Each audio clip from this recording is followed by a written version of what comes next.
आता आपल्या शहरात Khambalkar super speciality hospital Sawantpur वसाहत आपल्या सेवेसाठी 24 तास तत्पर।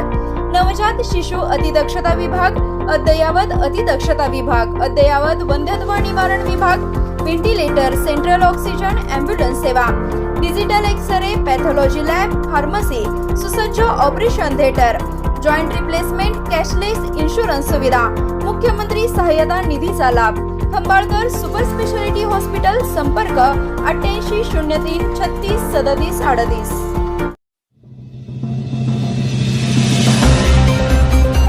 ग्रामीण भागातील खेळाडूंना जागतिक स्तरावर चमकवण्यासाठी शासन कटिबद्ध। पालकमंत्री चंद्रकांत पाटील। युवा खेळाडूंच्या उज्ज्वल भवितव्यासाठी जिल्ह्यात क्रीडापूरक वातावरण निर्माण करून आधुनिक व दर्जेदार सुविधा उपलब्ध करून देण्यासाठी राज्य शासन पूर्णपणे कटिबद्ध आहे। ग्रामीण भागातील खेळाडूंमध्ये प्रचंड क्षमता असते, त्यांना योग्य सोयी सुविधा आणि मार्गदर्शन मिळाल्यास ते राष्ट्रीय व आंतरराष्ट्रीय स्तरावर नक्कीच मोठे यश मिळवू शकतात, असा विश्वास सांगली जिल्ह्याचे पालकमंत्री तथा उच्च व तंत्र शिक्षण मंत्री चंद्रकांत पाटील यांनी व्यक्त केला। सांगली जिल्हा क्रीडा संकुलातील नूतनीकरण करण्यात आलेल्या बॅडमिंटन हॉलचे लोकार्पण आज पालकमंत्री पाटील यांच्या हस्ते पार पडले, त्यावेळी ते बोलत होते। या प्रसंगी बोलताना पालकमंत्र्यांनी जिल्ह्यातील क्रीडा विकासासाठी महत्त्वपूर्ण घोषणा केल्या।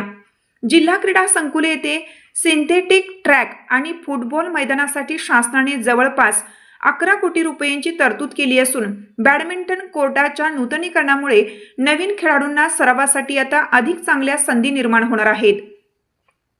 खेळाडूंच्या भवितव्याबाबत बोलताना त्यांनी स्पष्ट केलं की राज्य, राष्ट्रीय आणि आंतरराष्ट्रीय स्तरावर पदके मिळवणाऱ्या खेळाडूंचा राज्य शासनाच्या वतीनं शासकीय नोकरीत समावेश केला जातो। आपण वैयक्तिक पातळीवर केलेल्या मदतीतून अनेक आंतरराष्ट्रीय खेळाडू घडल्याचा आवर्जून उल्लेखही त्यांनी यावेळी केला। या उद्घाटन समारंभाला जिल्हाधिकारी अशोक काकडे, पोलीस अधीक्षक संदीप घुगे, क्रीडा उपसंचालक सुहास पाटील, जिल्हा क्रीडा अधिकारी किरण बोरवडेकर आणि पालकमंत्र्यांचे विशेष कार्य अधिकारी बाळासाहेब यादव यांच्यासह जिल्ह्यातील क्रीडाप्रेमी आणि खेळाडू मोठ्या संख्येने उपस्थित होते।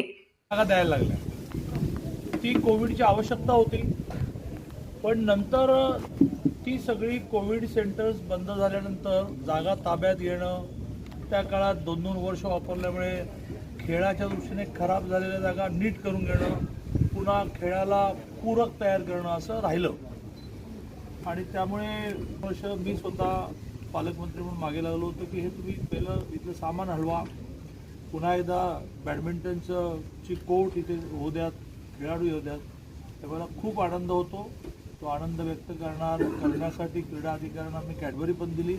अनेकांचं म्हणणं होतं की बाहेर द्या, पण मग बगीची मागतील, पण त्यांना मी खरंच त्याचं कौतुक करेन, कारण सरकारी कामामध्ये आपल्याला लांबून जेवढं वाटतं तेवढी सोपं नसतं। आणि म्हणून मी सरकारचा सिनियर मिनिस्टर असून 14 पासून मी मिनिस्टर आहे, तरी मी गमतीने म्हणत असतो की सरकारचं काम कसं असतं, सरकारी काम आणि 6 महिने थांब, ती फाईल अशी ती वर जाते खाली येते, वर जाते खाली येते, त्यातून मार्ग काढून अधिकाऱ्यांनी काम करायचं असतं।